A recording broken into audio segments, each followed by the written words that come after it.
I'm here with Marlene McNutt of Fire Mountain Gems and Beads. And Marlene, you're going to show us a really great pattern on how to do a particular netting stitch on satin. And we're looking at the bracelet that we're going to be doing today. And it's just really cool. It is. It's a different pattern. And it's just a different idea to use cording. Absolutely. Now, how do we get started? Is it on satin? Is that what it is? That we're the base of it? It is. It's on satin cord. And what I've done is taken a pre-cut length of cord. Okay. And I've taped both ends with 1/4-inch quilter's masking tape. This just prepares it for adding the cones to the end later for the clasp. Gotcha. And it just keeps your raw edges together. Which is important, I'm sure. It is. It is. Okay, so for this particular size cord, what I've done is strung 21 beads on the thread, and I've gone ahead and wrapped them around the cord.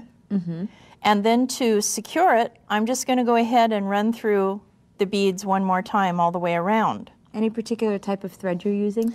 I'm using a nylon thread. Okay. And then what you want to do is secure this strand of beads to the cord itself.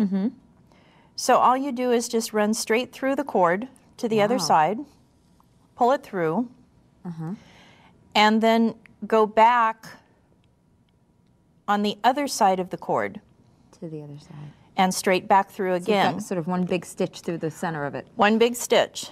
And as you can see, as you pull this up, it's going to form a loop, and it's going to hold that strand of beads down to the cord. Then you'll want to go ahead and do that on both sides also. Okay. Once you get that secured, you're going to go ahead and start your netting pattern. So all I've done is go ahead and string on a couple of the main color beads and a few lighter ones, a couple of lighter ones, and then one large bead, and then go back, reverse your pattern.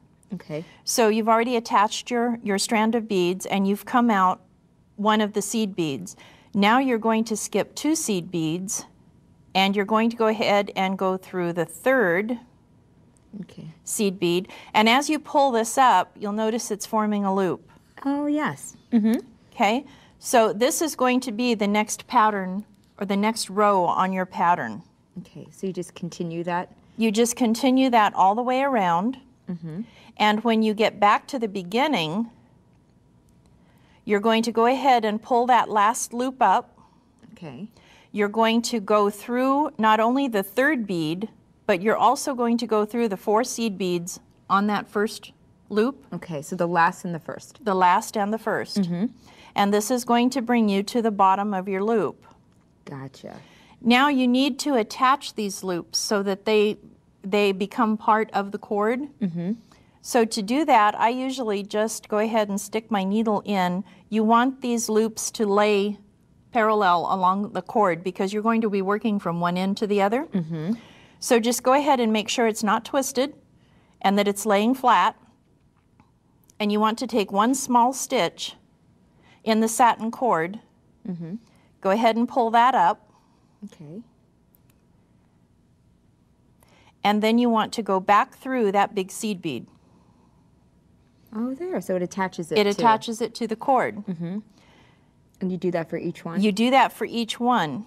But you're going to change it just a little bit because between this one and the next one that you're working on, you're going to take just a small stitch in the satin cord and then go through that large seed bead. Okay. So that as you pull that up, you're just working right around that cord and attaching each loop as you go. And it also closes the gap a little bit too. It does. It does. And you can lay these where you want them and then have them stay in place. Yeah. Oh, that's great. Love that. Ooh, look how fun. Yes. Okay, once you've done that first row and attached it all the way around, you're now going to start working your next rows in these bottom seed beads. Okay. So you'll just go ahead and work your way back down again, or excuse me, you're back through this large seed bead. Right. And go ahead and string your pattern on again. I'm using the same pattern throughout the whole bracelet. So the same pattern that we just saw is the same pattern that you're continuing through. All the way through. Great. So now to go around and attach your loops, you're going to just be using that large seed bead at the bottom. Okay. And you do need to watch because the loops will twist. So as you're attaching, you need to make sure that they're It's laying straight. flat. That's right, because you don't want to be 3 rows down and realize. Exactly. Okay, so do you go between the 2 big seed beads or underneath it? You just go through the big seed bead. So just through it? Yes, Okay. you just So you're run going your through thread through that seed bead, and as you pull it up, your loop forms. Okay. Then you'll add more seed beads on for another loop and go through the following large seed bead. Gotcha, clear. Okay. You do that for the length of the cord.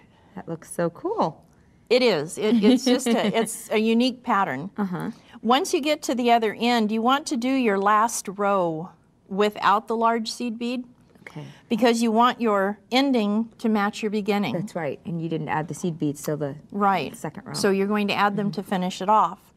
Sure, it fits through the cone easier too. Yes, it does. Okay, so what I've done is go ahead and attach the last row down, and then you're just going to go ahead and add 2 seed beads. And again, you're using that bottom bead on those loops, and just go ahead and pull it up. Okay. Perfect. And then as you can see, it's finished off just like the other end. Because it just closes up that gap there. It just closes up the gap and fills it in. That looks great. Then to finish off your thread, all you have to do is just run it through the cord a few times. And that's what tightens it up too. Yes, and it hides itself right in there. Oh yeah. And then just clip your thread. It's also a plus using thread that is the same color pretty much as the satin that you're using. So that helps. Okay, and then if you'll notice, you've got extra cord on the ends.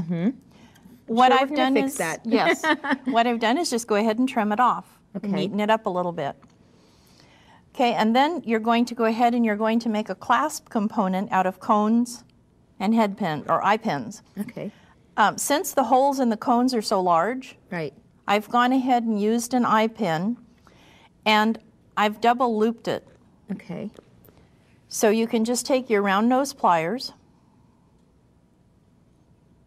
and go ahead and roll this around. And it gives it a little bit bigger base. Gotcha. Then I've added a number 6 seed bead, and you put that through the cone. Okay. And since the holes are so large, I've gone ahead and put a sterling silver rondelle on the outside. And then we're going to do a wrapped loop. So you need to just bend this over, bring this back around. Now before you start your wrap, you want to make sure and add half of your clasp. Ah. Gotcha. And then you just go ahead and secure this. And you want to wrap all the way down. Okay.